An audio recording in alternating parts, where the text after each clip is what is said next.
In fact, the reason why we went to court as Bomet County was to champion for the farmers and our factories to have direct sales. And I'm happy now that idea is being supported because analysis from previous performance, factories that were selling directly had better income to the farmers. So I think direct sales is good.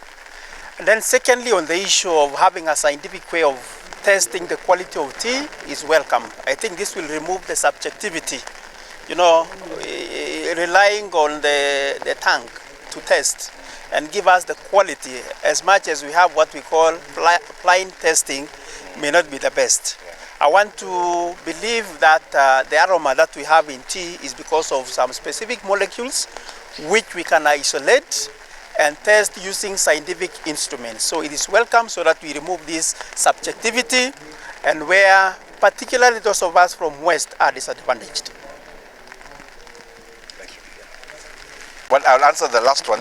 I'm not a scientist, but Barchok is a scientist himself. So one is that I totally agree that we need to have factories selling their tea directly.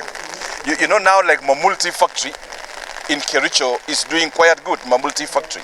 And I think it's one of the few factories that are selling their tea directly.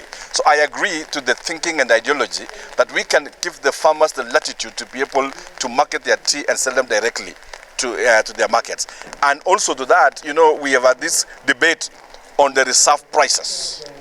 And you see today, we are told that at some point, we are almost going to $2.9, isn't it?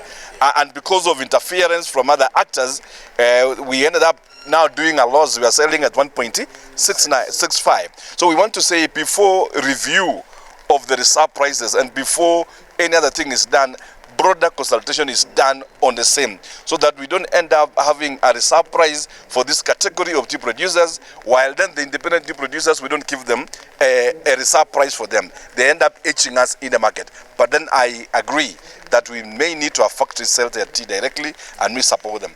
And perhaps also we should consider having our own tea auction in Kericho and Bomet here, so the west of Rim.